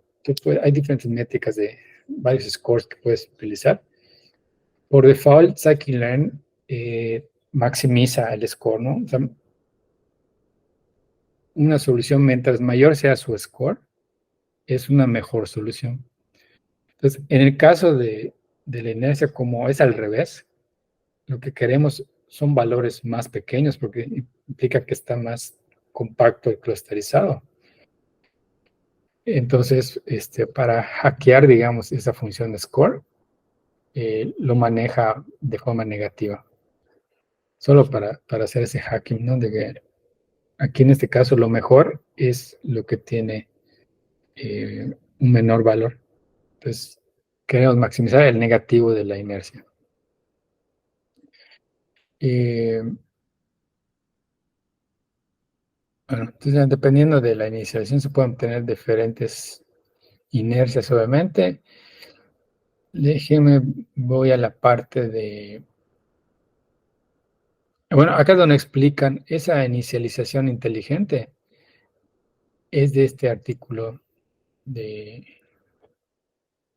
Vasilbitsky, es del 2006, en donde los centroides los van generando de uno en uno y los van escogiendo de una forma que estén los más alejados unos de otros. Entonces, para que cada punto tenga una probabilidad de ser seleccionado como centroide, definen una distribución de probabilidad, donde esa función de probabilidad está en función de la distancia al centroide anterior. Entonces acá explican cómo se genera. Eso es lo que viene ya implementado en el método K-means++, ¿no? Y, aquí hay otra variante que se puede utilizar. A nivel de la función de K-medias, le pasas el argumento donde especificas que quieres usar el algoritmo ELCAN. Y esta algoritmo básicamente lo que hace es acelerar el algoritmo en cuestión de los cálculos de las distancias. ¿Se acuerdan? Tienen que calcular las distancias de todos los puntos con todos los centroides en cada iteración. Entonces, cuando tienes muchos puntos y son varios centroides, es tardado, ¿no? Es normal que se tarde en calcular todas esas distancias. Entonces, este método lo que hace es acelerar ese cálculo de distancias eh, utilizando la desigualdad del triángulo, ¿no? Que un lado de un triángulo, cualquiera que sea, tiene una longitud menor a la suma de las longitudes de los otros dos lados del triángulo. Entonces, utiliza esto para mejorar el cálculo de las distancias, lo hace más rápido, básicamente. Entonces, eso sí, en caso de que tenga un dataset muy grande, con esto pueden acelerar. No cambia la calidad del clusterizado, sino que la velocidad nada más lo calcula más rápido. Déjenme ver aquí el número de clusters, lo que comentábamos hace rato. Normalmente, pues uno no sabe cuántos clusters hay en los datos. Y pues tiene que uno correr varios experimentos, no hay de otra, hay que correr experimentos con diferentes niveles, diferentes números de K.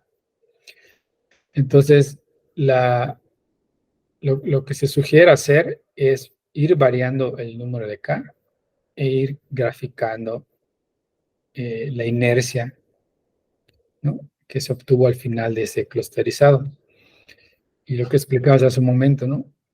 Cuando veamos un valor de K para el cual la inercia, si tú aumentas esa K, se reduce considerablemente o significativamente. Dices, bueno, pues acá me quedo, ¿no? Voy a considerar que esa K es el valor óptimo de K. Entonces,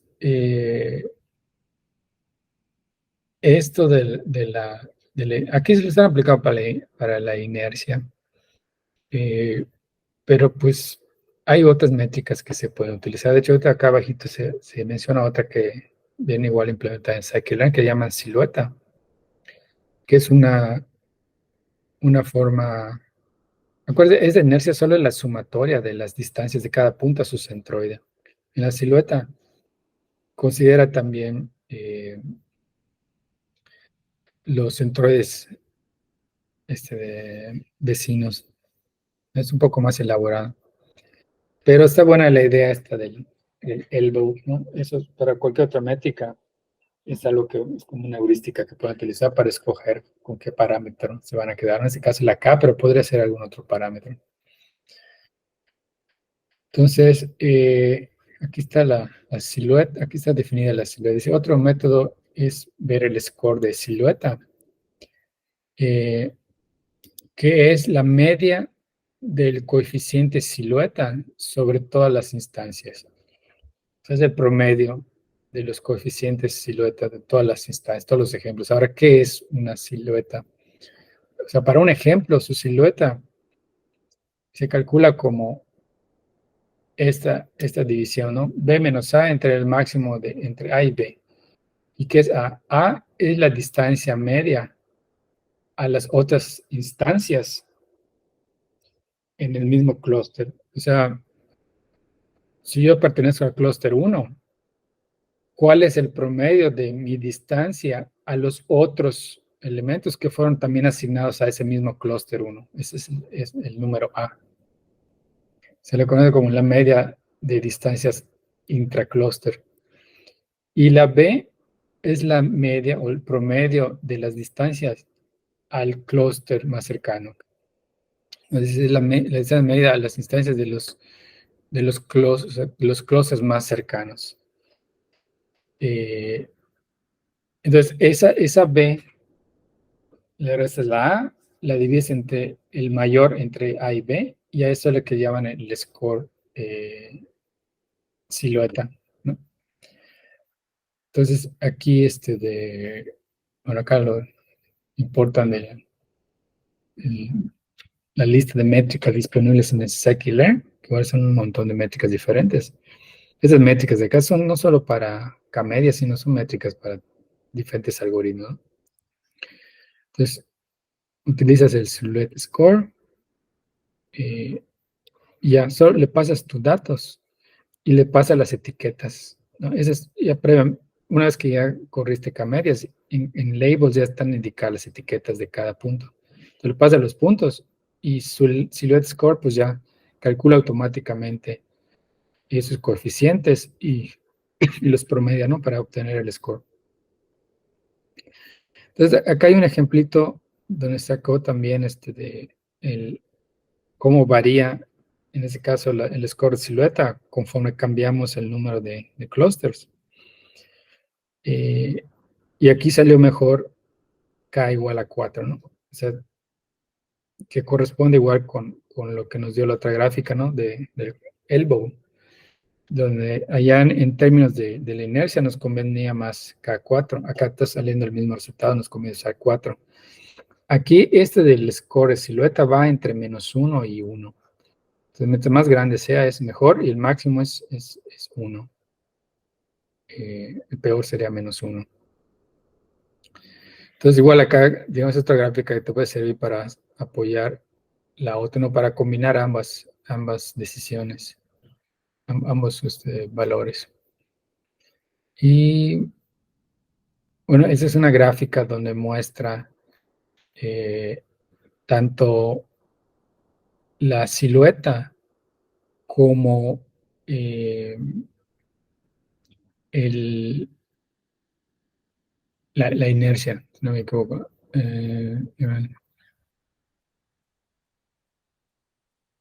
La silueta, el coeficiente de silueta de cada instancia, ordenado por el clúster al que fue asignado. El diagrama de silueta. Entonces, aquí van a ver, son esas cuatro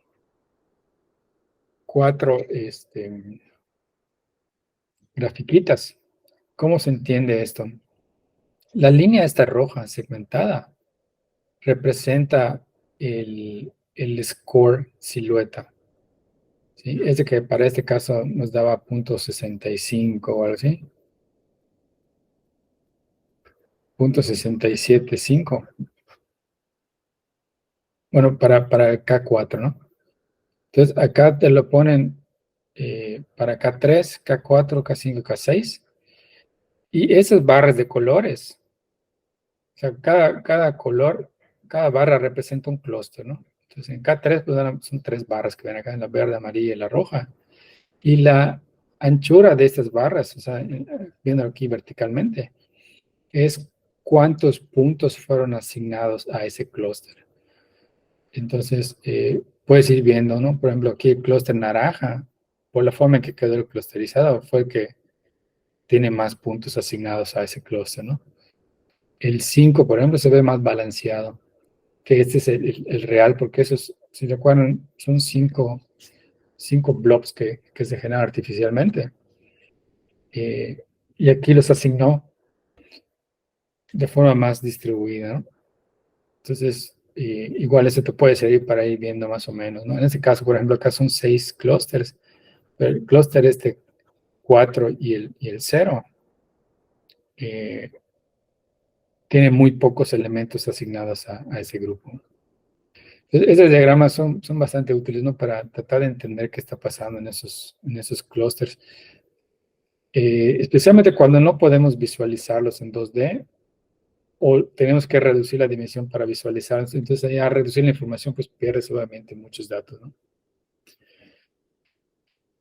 Bueno, aquí al final hay un ejemplito de cómo hacemos esto de clusterizar los píxeles de las imágenes, como la imagen de los niños que vimos, ¿no? Donde se segmenta la imagen clusterizando los píxeles.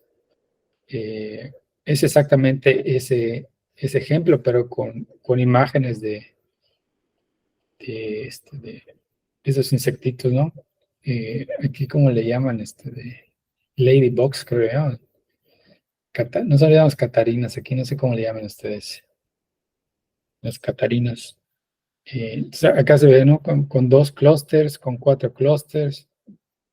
Por si quieren jugar con estas sus imágenes, pueden hacer la clusterización con este código. Y aquí también hay otro ejemplo, pero utilizando la base de datos de dígitos, ¿no? Como tipo MNIST. Esta tiene 1796 imágenes de 8x8, de los 10 dígitos, ¿no? Del 0 al 9.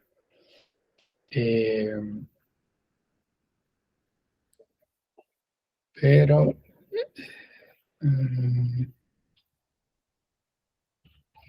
aquí están combinando con regresión logística.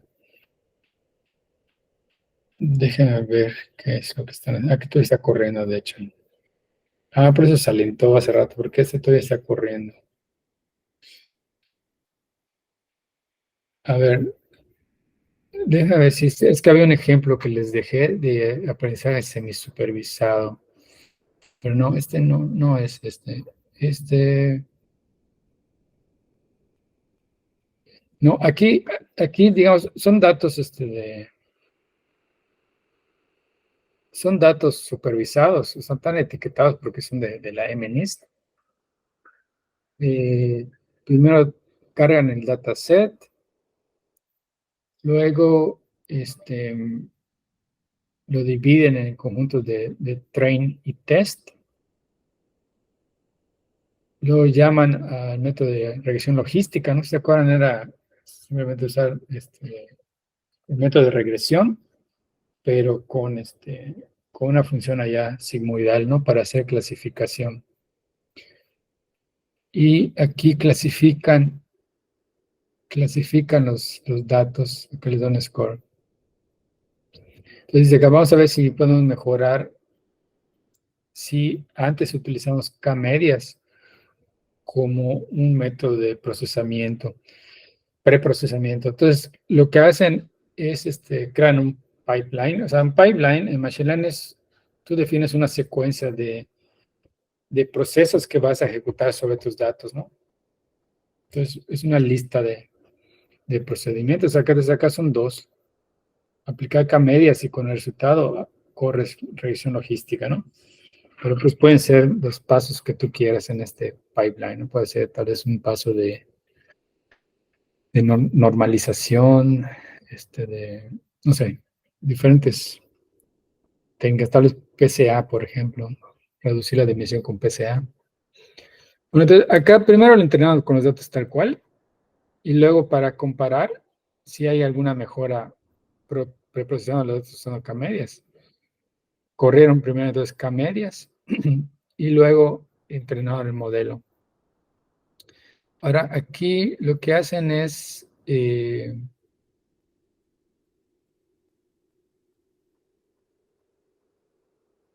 qué forma plantearon porque son 10 etiquetas, son 10 categorías, ¿no? Y clusterizaron los datos en 50 grupos. Entonces, ¿para qué hicieron esto? Bueno, aquí al final el entrenador, de hecho, aumentó 2 puntos porcentuales, ¿no? O un punto, ¿no? Muy poquito menos de un punto porcentual aumentó el desempeño. Eh, pero estoy tratando de entender qué causa esto. O sea, qué efecto tiene. Si tú los clusterizas en 50 grupitos.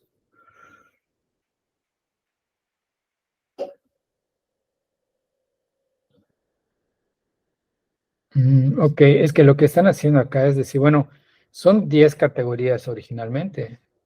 O sea, el dígito puede ser o 0, o un 1, un 2, ¿no?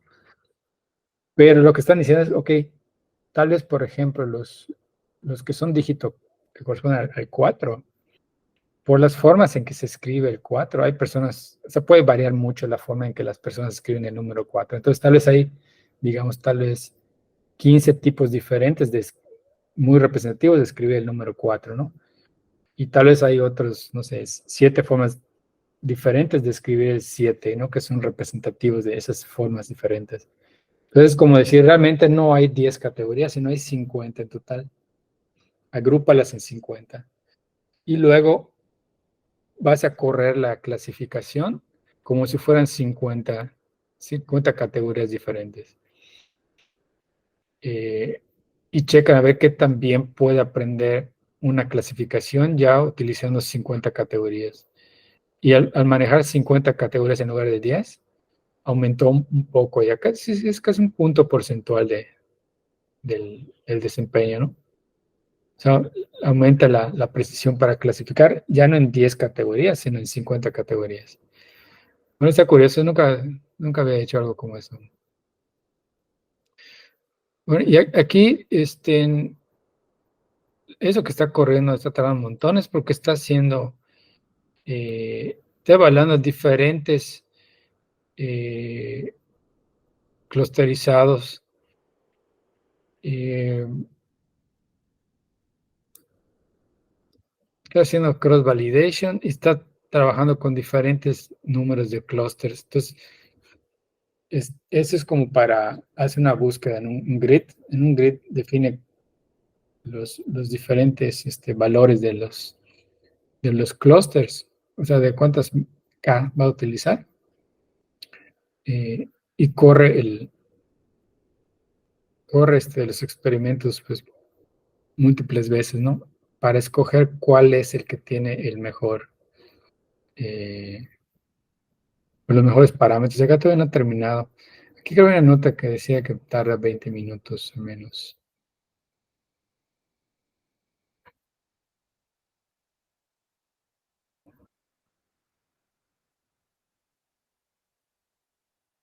Sí, es un experimento para probar diferentes tipos de close. Bueno, vamos a dejar esto acá corriendo a ver si se termina ahorita.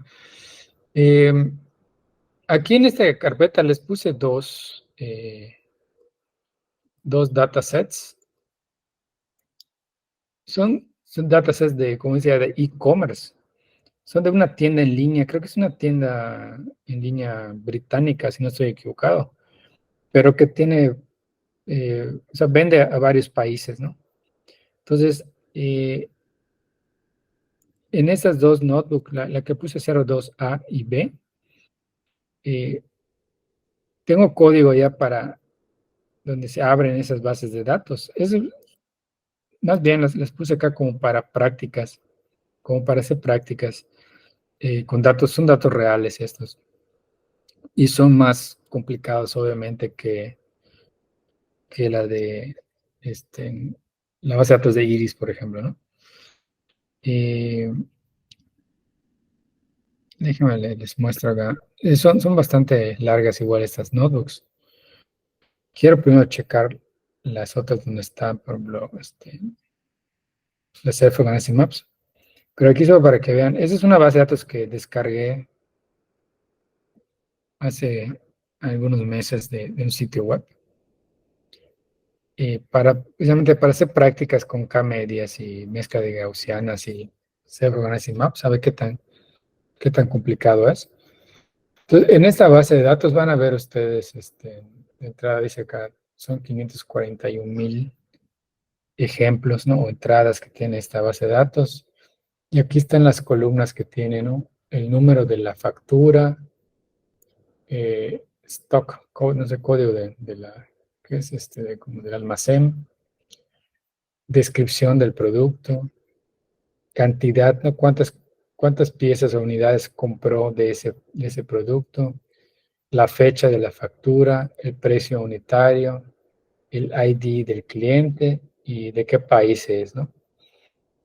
Eh, entonces, aquí pueden ver más o menos cómo se ve una de esas facturas, ¿no? Desde la factura, una de esas compras, digamos. Entonces, esta es la factura 536,365. Y pueden ver acá que está repetido, ¿no? Porque en esa misma factura compraron estos productos de acá, ¿no? Entonces, por ejemplo, dice descripción, eh, ¿qué dice acá?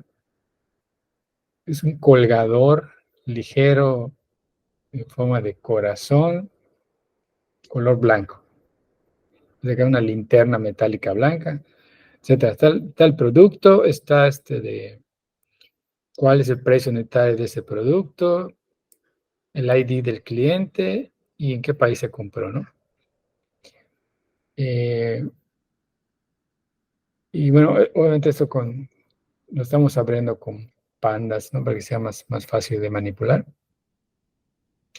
Entonces acá lo que hice fue, es un montón de información. Entonces, si no mal recuerdo, limpié los registros, borré los de Reino Unido porque son la mayoría, y me quedé únicamente con la de los otros países y traté por ejemplo, acá pues me lo agrupé por país, ¿no? Entonces, por ejemplo, de Australia hay 83.153 compras de Australia, ¿no? Y ese es el total de lo que compraron los australianos en esa tienda. Eh, Aquí pueden ver que en el caso de, creo que estaba Reino Unido, es por mucho los que más compran, ¿no? Porque es una tienda del Reino Unido. Entonces, digo, es una base de datos ya real que bajé para procesar, para hacer prácticas, ¿no? Para tener la idea real de lo que es hacer esto, por ejemplo, en el caso de e-commerce, lo complicado que puede ser, ¿no? Yo les estoy dejando ya la base de datos. En este acá, creo que corro todos los códigos que vimos en la otra notebook de clusterizado. Aquí estoy clusterizando, o son datos de cantidad de productos por el total del costo que tuvieron esos productos, ¿no? Entonces ven los datos acá. Corrí sobre esto. De hecho, este es muestra de Gaussian, fíjense, Gaussian Mixture. Aquí pueden ver cómo llamamos al método Bayesian Gaussian Mixture, ¿no? Y los argumentos y cómo lo va esto. Doc, Sí, dime. el, el modelo de Gaussiano y el de K-means tienen el mismo problema que tienen que ser, o sea, que la estructura de los datos tiene que ser como elíptica o redonda. Bueno, es que es la suposición que se hace, no tanto que sea elíptica, sino que, bueno, si fuera una variable en una dimensión, lo que estás suponiendo es que si tú recolectas muchos datos, tu muestra es grande y vas haciendo como un histograma, ¿no? De la frecuencia con la que encuentras cada una de las medidas, por ejemplo, no sé, estaturas, ¿no? Entonces dices, bueno, ¿cuántas personas entre 1,50 m y 1,51 m encontramos, ¿no? Y pones una barrita, un histograma. Luego, ¿cuántas personas entre 1,51 m y 1,52 m hay?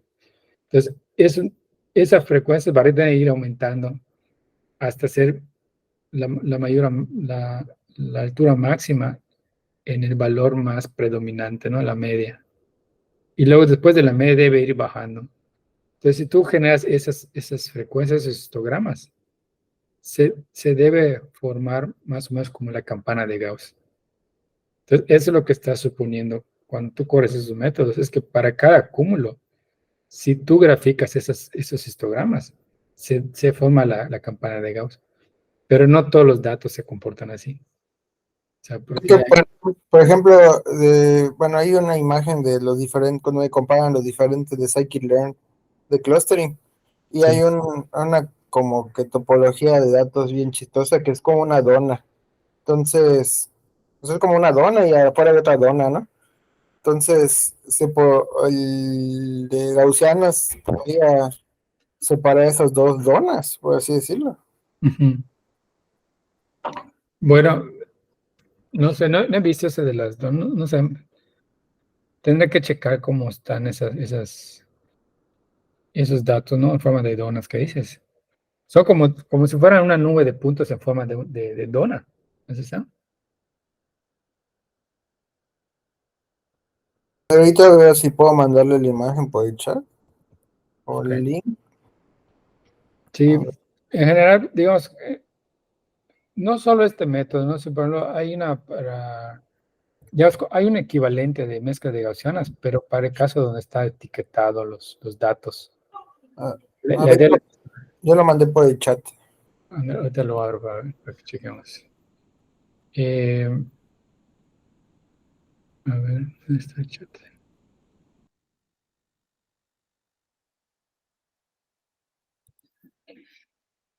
Ah, ok, sí, creo que ya había visto esta grafiquita. Este, lo que decía, hay una versión así de mezcla de gaussianas, pero cuando tus datos están etiquetados. Entonces, lo que haces allá, como ya están etiquetados, dices, bueno, todos los que pertenecen, no sé, a la categoría uno, le voy a calcular su vector media y su matriz de covarianza. Luego, para el grupo 2 también voy a hacer lo mismo. Agarro todos los ejemplos del grupo 2, les calculo su vector medio y su matriz de covarianza. Y entonces, utilizando también Bayes, cuando tú vas a clasificar, utilizas esos parámetros de medias y covarianzas para hacer la clasificación. Cuando tú haces eso, estás suponiendo que cada grupo de esos, si tú generas el histograma que te comenté, se comporta o tiene forma de una campana de Gauss, la distribución normal, ¿no? Lo que ocurre mucho en muchas cuestiones, fenómenos naturales, eso, ¿no? Tiene esa formita la campana. Pero si tus datos no se comportan eso y estás utilizando ese método, no te va a funcionar bien, porque estás usando un método que hace una suposición que no es correcta esa suposición. Ok, Lo mismo ocurre con eso. Cuando tú utilizas mezcla de gaussianas, tú estás asumiendo que tus datos, tus muestras se comportan de acuerdo a una distribución normal. Si eso no es la realidad, no va a funcionar bien, ¿no? Pero si tus datos sí se ajustan, igual y funciona mejor que otros métodos. Entonces ok. depende de los datos. A ver, aquí, mini batch camelias, affinity propagation, mean shift, spectral clustering, word, ok, Gaussian mixture. Acá es lo que ocurre, que Gaussian, o sea, está suponiendo que esto viene de una elipse. ¿Sí ve mi cursor? Sí, sí se ve. Ok, bueno, acá están suponiendo que, digamos, acá hay una, una distribución normal y acá hay otra, ¿no? O sea, como que si pudieran sacar aquí, imprimir las curvas de nivel, verían las elipses acá, ¿no? Pero pues esto no es cierto. Entonces, para este caso, aquí no es un buen método. Aquí funcionan mejor otros. De estos de acá hay varios que yo no conozco, pero el que ya he utilizado es este de acá, Spectral Clustering. Para ese tipo de datos es muy bueno Spectral Clustering, porque Spectral Clustering se basa en grafos. Entonces, cada puntito lo ve como un nodo de un grafo y primero se define una medida de distancia entre cada punto, que es como si el nodo ese tiene conexión con otro nodo en el grafo. Entonces, aquí en este método se van, digamos, eh, calculando quiénes son vecinos de quién, y eso se calcula, es un grafo, sobre el grafo se calcula la matriz de adyacencia, que es la que te define el grafo. Y con esa matriz de adyacencia se calcula, está un poco elaborado el método, pero se calcula los vectores, los eigenvectors de esa matriz de adyacencia. Y esos vectores de eigenvectors con su respectivo valor propio, su eigenvalue, te puede determinar cuántos clústeres hay allá. Es un método, ese de clustering espectral funciona muy bien para datos que están en grafos. Por ejemplo, para analizar redes sociales. Es bastante bueno este método. Hay otros que no, entonces acá yo no lo sé estudiar, no sé cómo funcionan. Eh, pero sí, o sea, cada método tiene sus suposiciones, ¿no? Cómo están los datos. Y habrá unos que funcionan mejor que otros. Por ejemplo, aquí el K-medias, pues tampoco funciona tan bien, ¿no? Eh,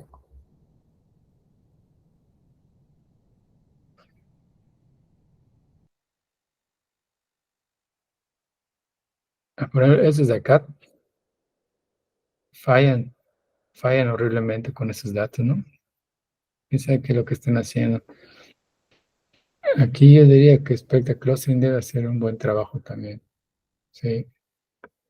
igual un dato así curioso que me contaban cuando llevé el curso de Machine Learning, que es que el K-means cuando por ejemplo, la última línea que son así como datos de una distribución normal, suelen quedar celdas de Voronoi. ¿Suelen qué? Se generan celdas de Voronoi cuando vas haciendo los clusters. Ah, ok. Sí, hay muchas cosas que ya se se han visto de eso, ¿no?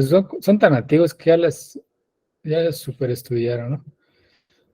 Eh, yo realmente no trabajo mucho con clusterizado. Eh, Actualmente trabajo más con redes neuronales, ¿no? Pero pues, obviamente si en el proyecto en el que estás necesitas hacer clustering, pues sí hay que checar el estado del arte, ¿no? Porque Sí, siempre te puedes sorprender con cosas nuevas que van descubriendo. Bueno, ya se nos está acabando el tiempo. Eh, Mira, hay dos notebooks que le puse, pero la biblioteca está para programar servernet maps, está aquí, les puse la liga. Eh, Minisom le llama, ¿no? Ya tú, Carlos, ya en tu casa ya lo utilizaste. Está súper, súper fácil de utilizar. Eh, a ver, ¿dónde está?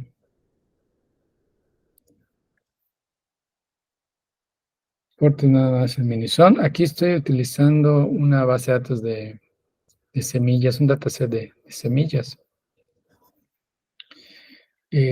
Primero normalizo los datos, luego le digo aquí el grid del Cephron Map, ¿no? Va a ser de 1 por 3.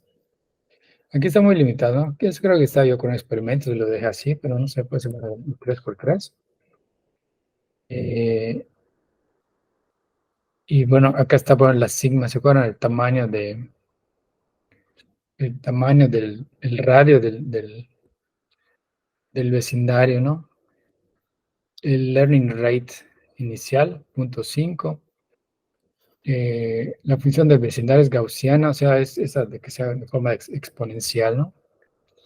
Y solamente una semilla de números aleatorios. Entonces acá ya dice entrena por 500 épocas, vamos a correr otra vez. Y te imprime acá el error de cuantización, ¿no? 0.47. Digamos una corrida simple para que vean cómo se puede llamar. Y acá te grafica eh, cómo quedan los clústeres, ¿no? Eh, la 05, además tiene un poquito más de cosas. Esa, la 04 es para que vean lo básico, ¿no? Cómo llamar a la función. Pero en esta otra que les puso, que es una de corrido, eh, te grafica al final tanto el error topográfico como el error de cuantización, para que vayas viendo cómo se va reduciendo conforme pasan las iteraciones. Y te van a ver las gráficas que les genera ya de mapa autoorganizado. Ahí está. Entonces, acá son 3 categorías. Pues este mapa fue de 8 por 8. 1, 2, 3, 4, 5, 6, 7, 8, 9. De 9 por 9 celdas. Y les va poniendo cómo fue generando, cómo fue asignando cada uno de los ejemplos, ¿no? Eh, Acá cada simbolito corresponde a una categoría de datos. Así como esta grafiquita, tiene creo que fácil como otras 10 gráficas diferentes. Eso es una más, ¿no? De dónde está cada celda, que sería cada nodo, y cada puntito, ¿no? ¿Dónde lo ubico? Son los 3 tipos de semillas. Son semillas ay, no recuerdo, son de trigo. Bueno, eh, y al final, acá una más, al final van a ver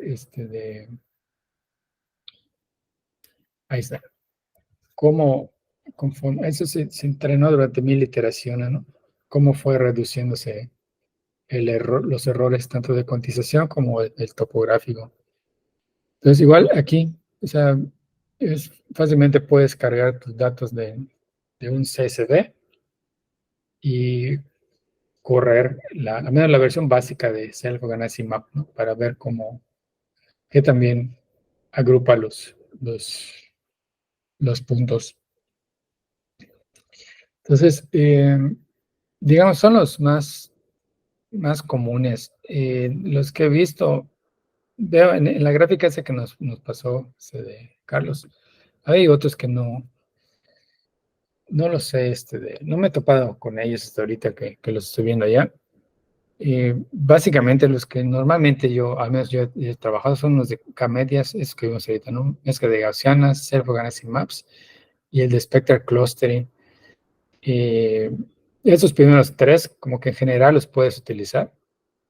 Y cuando sabes que tus datos son como tipo, como de una red, como tipo grafo, o sea, donde hay como que puedes definir una relación de semejanza o de similitud entre uno y otro con un grafo. El de Spectral Clustering es el de los mejorcitos. Eh, pero bueno, hay infinidad de métodos y de cada método hay un montón de variantes también, ¿no? Bueno, sí, ¿cómo ven, chavos? Aquí están esos dos acá. Ah, bueno, ese es un ejemplo que les puse igual, semisupervisado.